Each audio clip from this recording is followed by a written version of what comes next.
Salut les amis, alors voilà pour cette vidéo un petit peu spéciale, plutôt sous le ton de la confession, un peu intime. Eh bien j'avais à cœur de vous parler de ce thème si difficile à certains moments parce qu'il demande de sortir de la honte, de ne pas porter de masque. Eh bien ce thème c'est celui de la fragilité.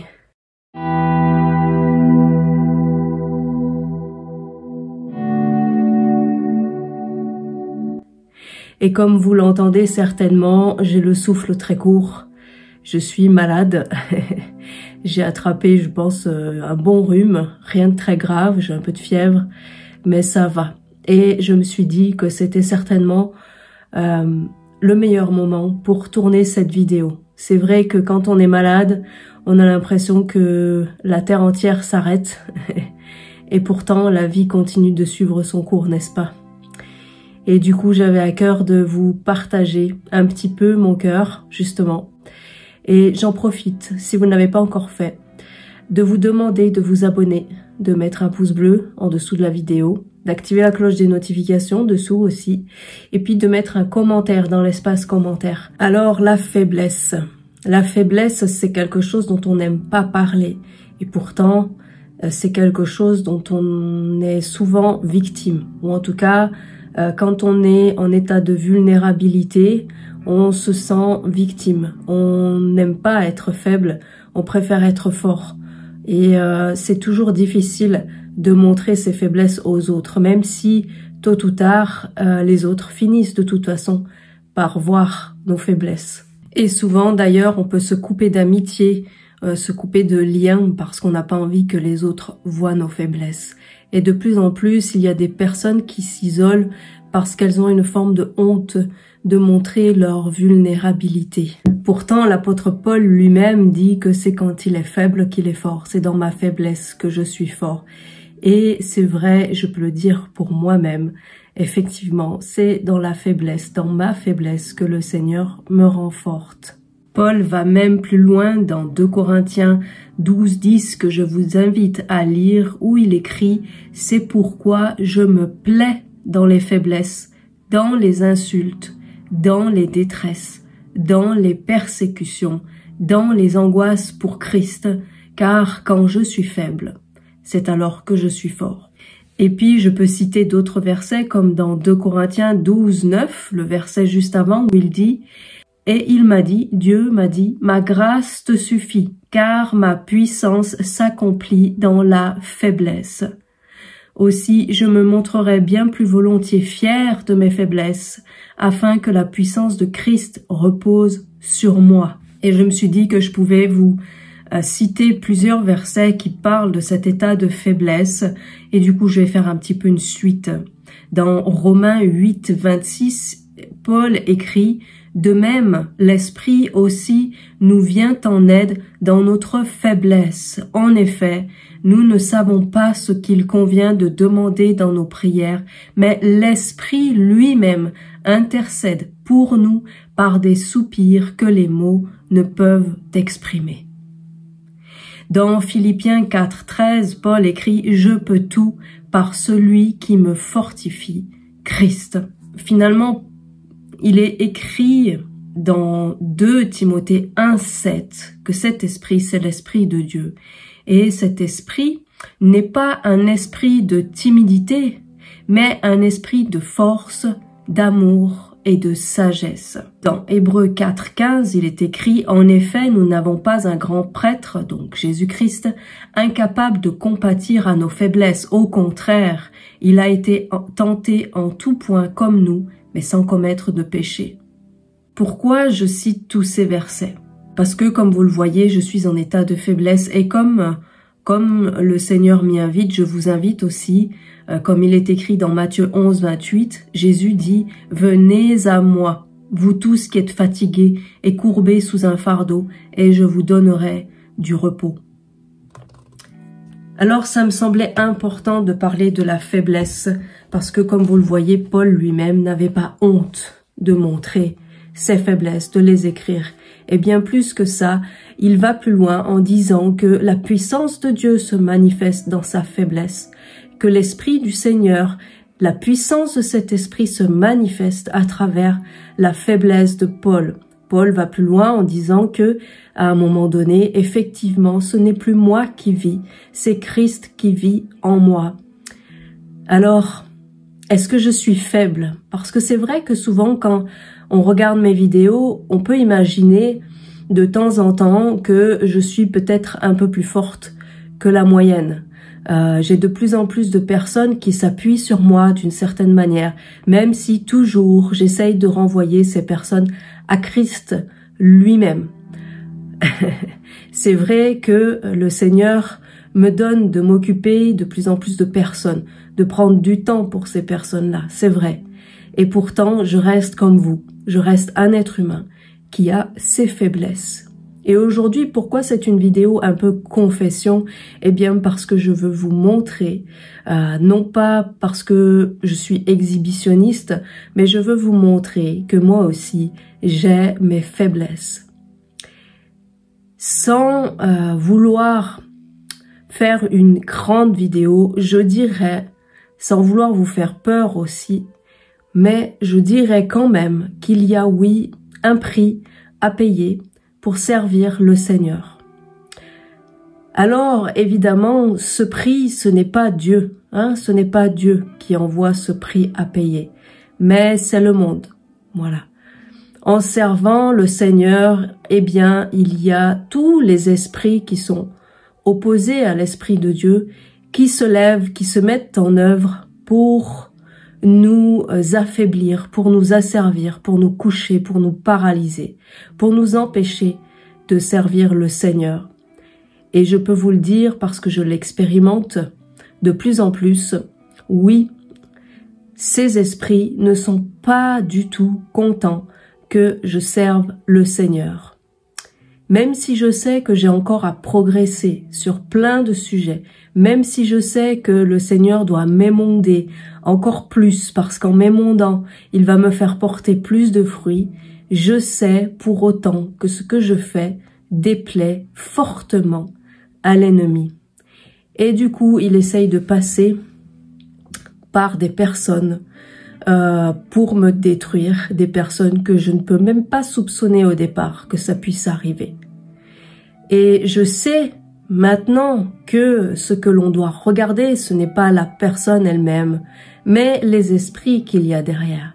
Hein, nous n'avons pas à lutter contre la chair et le sang, mais contre les esprits, les principautés démoniaques, les esprits spirituels.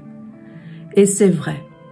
Je peux vous dire en ce moment que je suis fortement attaquée par l'esprit de religiosité. D'autant plus que, comme vous le voyez, je suis une femme, je suis un petit peu maquillée, et ça, juste ça, ça déplaît. Un autre exemple, je suis qui pour vous parler? Qui suis-je pour vous parler? Qui me recommande? Qui m'enseigne? Quelle est mon autorité? À quelle église j'appartiens? Quelle est ma religion? Qu'est-ce qui me permet d'ouvrir la bouche et de vous dire des choses? Pourquoi je me permets de me tenir face à vous pour vous enseigner, pour prophétiser et toutes ces choses-là? Qui suis-je? Et ça, les amis, je peux vous dire que ça fait partie aussi des attaques régulières que je peux recevoir. Alors, à cet esprit de religiosité, je dis une seule chose. Je ne suis rien. Par contre, oui, en Christ, je suis tout. Et je puis tout, surtout.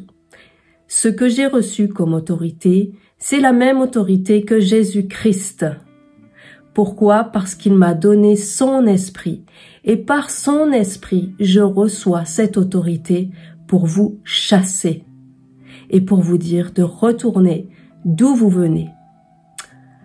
Et ça, je vous assure, les amis, que ça ne plaît pas à ces esprits-là. Et ce que je peux vous dire aussi, c'est que même si de plus en plus le Seigneur met sur ma route des personnes qui cherchent à se faire baptiser, qui se font baptiser par moi, qui reçoivent le baptême dans l'esprit, ici, chez moi, dans ma maison, qui se mettent à parler en langue, que je chasse des démons de plus en plus fréquemment, au nom de Jésus, quasiment maintenant, au moins une fois par semaine. Et je sais que de plus en plus le Seigneur va me le faire encore plus souvent, parce que oui, nous sommes dans ce dernier jour, cette dernière heure, et la moisson qui nous attend est grande. Et oui, l'Esprit va susciter des personnes anonymes qui ne sont absolument pas dans des églises pour permettre à des personnes qui n'ont actuellement pas le Seigneur dans leur vie de l'avoir, de recevoir ce baptême d'eau, de recevoir ce baptême dans l'esprit, d'être libérés de démons, d'être guéris de maladies, et de plus en plus, les amis, de plus en plus, parce que c'est la volonté de l'Esprit du Seigneur.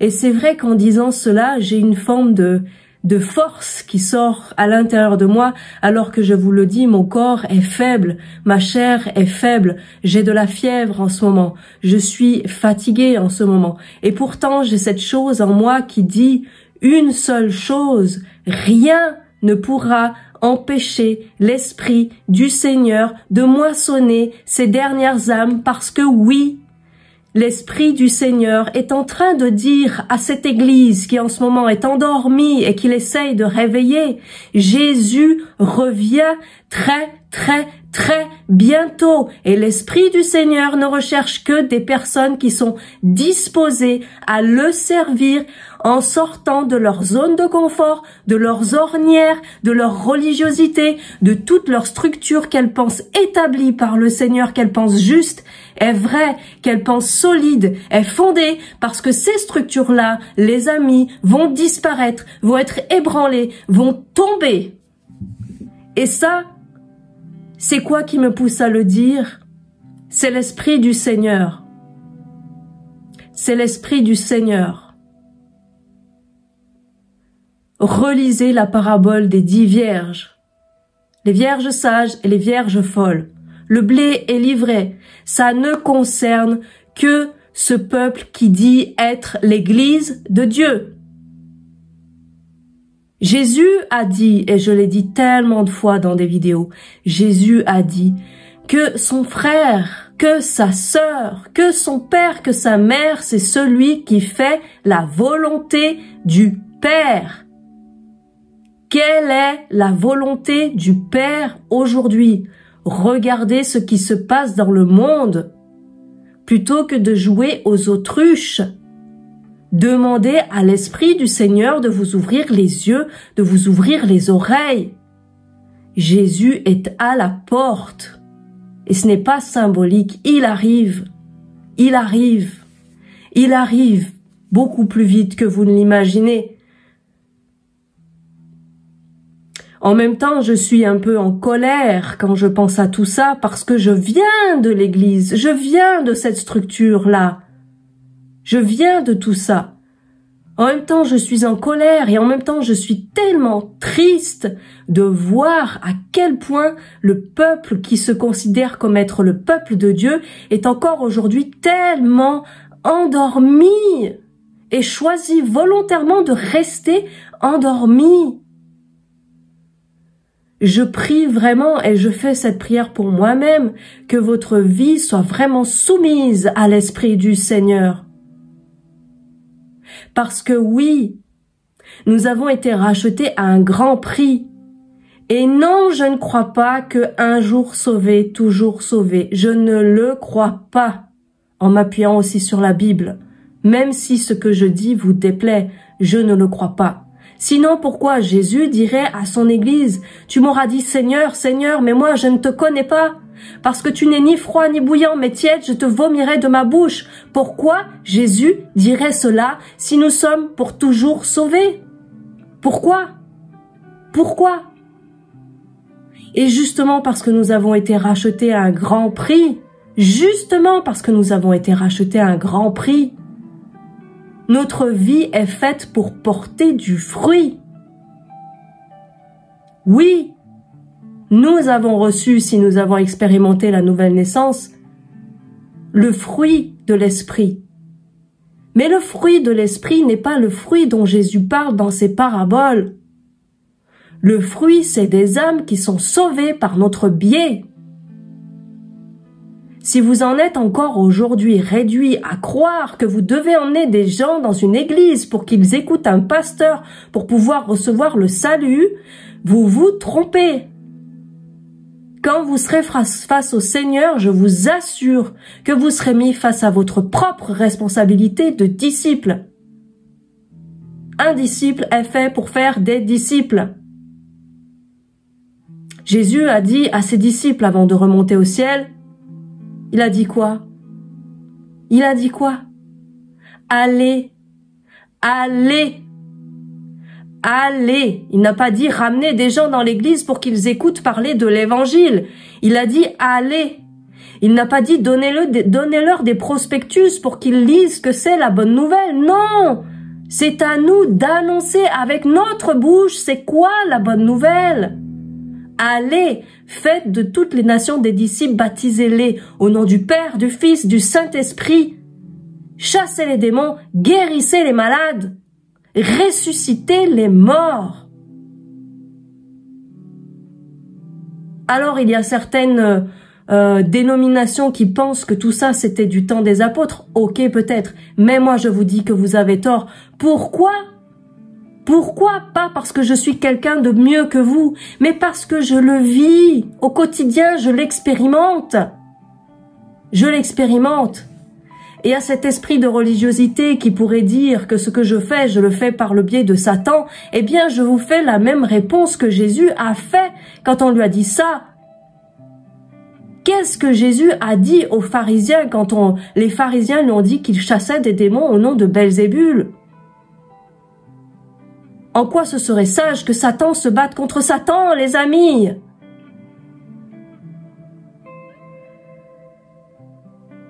En quoi ce serait sage? En quoi? Oui, je chasse des démons. Oui, les démons tremblent quand ils entendent parler de Jésus, je vous l'assure, ils ont peur, ils sont terrifiés. Je le vois, je l'ai vu. En disant avec ma bouche, pars au nom de Jésus. Les démons sont terrifiés. Mais si seulement vous saviez quelle est votre identité en Christ, quel est votre appel, eh bien vous le constateriez vous aussi dans votre quotidien. Les démons, eux, le savent. Et votre erreur à vous, c'est de ne pas le savoir ou de ne pas vous en saisir. Oui, j'ai vu des gens recevoir le baptême dans l'esprit. Je le vois de mes yeux, je l'ai vu samedi et je le verrai encore samedi prochain. Comment je vois que ces personnes ont reçu le Saint-Esprit? Parce qu'il y a des signes. Tout ce que la Bible dit est vrai, est juste. C'est la vérité. Et oui, nous n'avons pas reçu un esprit de timidité, nous avons reçu un esprit de force et de sagesse et de vérité. Et par cet esprit, je peux vous le dire, parce que je le vis, tout est possible. Absolument tout. Nous faisons peur à Satan. Nous lui faisons peur quand nous savons qui nous sommes et que nous le vivons. L'esprit de religiosité, c'est quoi? Ça produit quoi? Ça produit des choses inanimées, alors que Jésus a dit que nous devons être des pierres vivantes. Mais qu'est-ce que vous attendez? Qu'est-ce que vous attendez? Il y a d'autres choses par lesquelles je suis attaquée spirituellement et contre lesquelles je dois prendre position quotidiennement. Le Seigneur me fait vivre des choses incroyables et je sais que ce n'est que le début parce qu'il arrive. Et quand je vous dis ça, je vous dis pas qu'il arrive dans 30, 40, 50 ans. Non, non, non, non, non. La semaine dernière, en faisant une vidéo avec Audran, non, il y a 2 semaines, je sais plus. j'ai vraiment expérimenté la gloire de Dieu qui descendait sur moi tellement que ça m'a ébloui, je me frottais les yeux, la lumière était tellement forte. Les anges étaient là, je le sais, même si je ne les ai pas vus, il y avait beaucoup de lumière pendant ce live, cette lumière qui vient du Seigneur. La vision que j'ai eue sur cette vague qui est tellement haute que le ciel et la terre sont confondus, qu'on a l'impression que c'est qu'un seul territoire, c'est réel, la gloire de Dieu est en train de descendre et les temps que nous allons vivre sont glorieux. Et après, enlèvement de l'Église. Pas de toutes les personnes qui disent croire en Jésus-Christ. Non. L'Église, c'est qui? C'est l'épouse de Christ. L'épouse de Christ, c'est qui? C'est ces gens qui décident de se soumettre à l'Esprit du Seigneur et de faire la volonté du Père. Nous aurons des surprises, les amis. Nous aurons des surprises sur qui sera enlevé. Et après, c'est le temps de la tribulation. Et oui, certains chrétiens et certaines chrétiennes vivront ce temps de la tribulation. Je vous l'assure. Et j'espère ne pas en faire partie. Parce que ce sera terrible. Terrible. Il y aura toujours l'occasion de changer de bord, de se repentir, et quand Jésus reviendra une dernière fois, eh bien, il nous prendra avec lui. Mais moi, je vous le dis, je préfère être enlevé plutôt que de vivre la tribulation. Parce que ça va être terrible. L'Antéchrist est en train de venir. Je ne sais pas si certains et certaines ont vu, mais je commence à partager des choses de l'actualité. Il y a plein de choses que je ne regarde plus. De plus en plus, déjà la télé, je ne la regarde pas. Mais je regarde certaines informations. Parce que c'est important pour comprendre les temps dans lesquels nous sommes.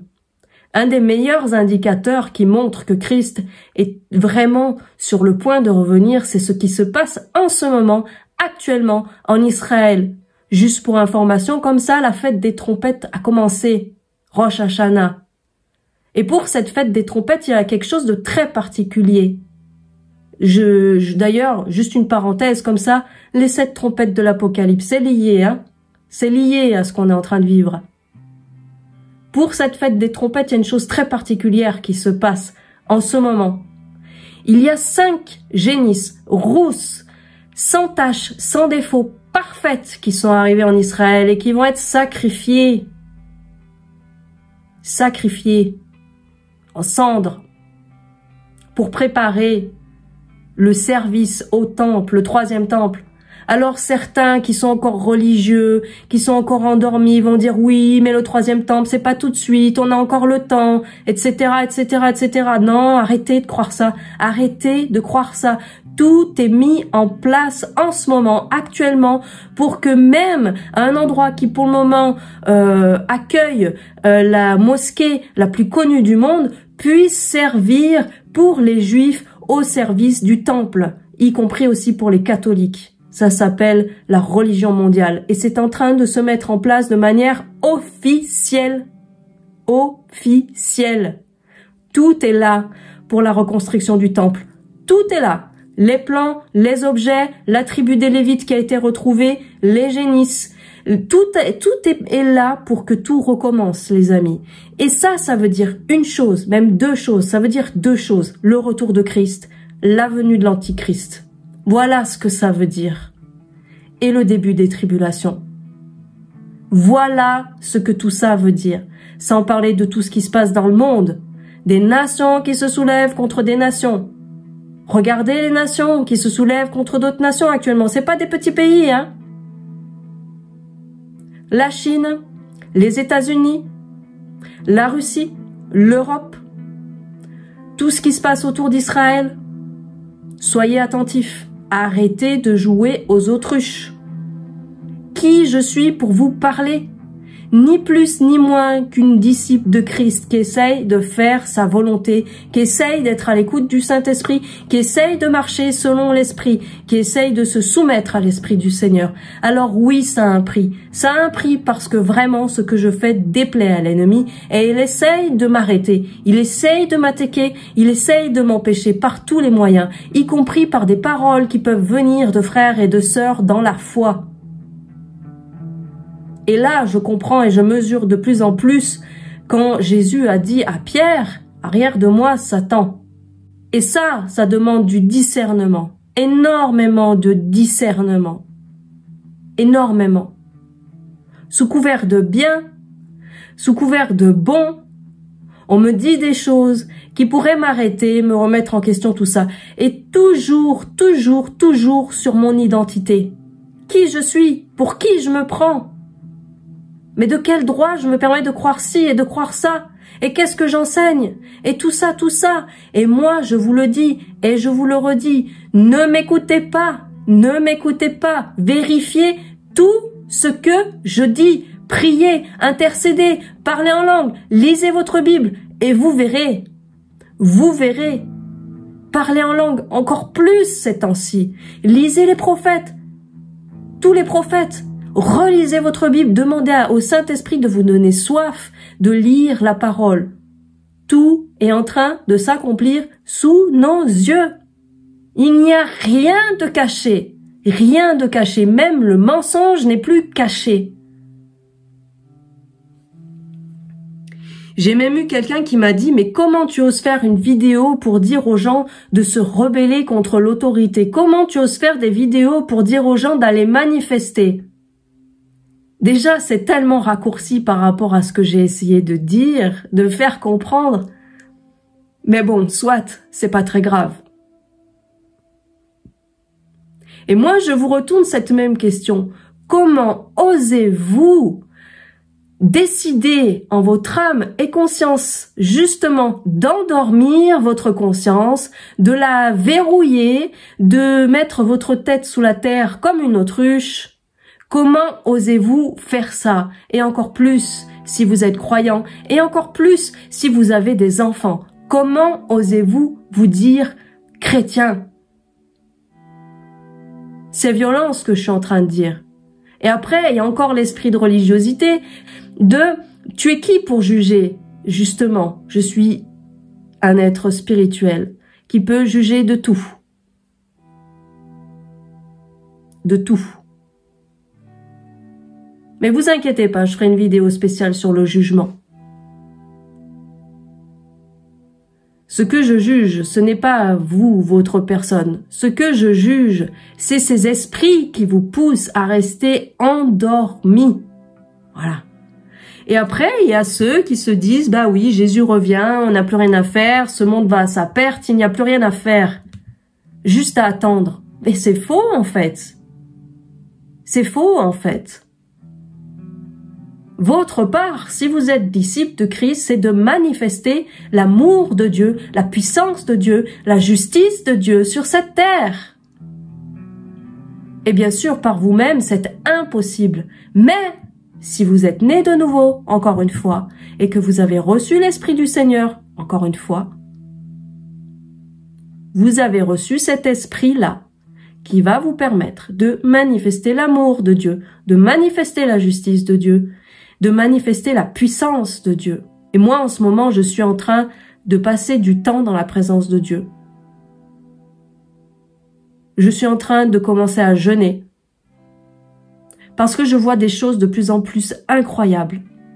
Je pose la main sur quelqu'un, je chasse un démon, à peine je commence à parler, j'ai même pas le temps de dire Jésus, la personne tombe. Mais c'est pas parce que c'est moi. Non, ça c'est juste parce que j'ai décidé d'obéir et de croire en ce que la Bible dit.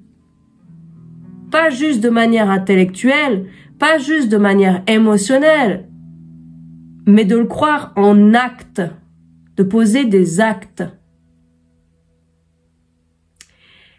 Et quelle meilleure récompense dans une vie que de voir des gens arriver à Christ, se faire baptiser, être libérés de démons, être guéris et recevoir le baptême dans l'Esprit Saint. Je vous le dis en toute honnêteté. Vivre une vie de foi, vivre une vie de disciple, sans vivre cette dimension-là, eh bien ça n'en vaut pas la peine. Parce que notre vie est faite pour ça.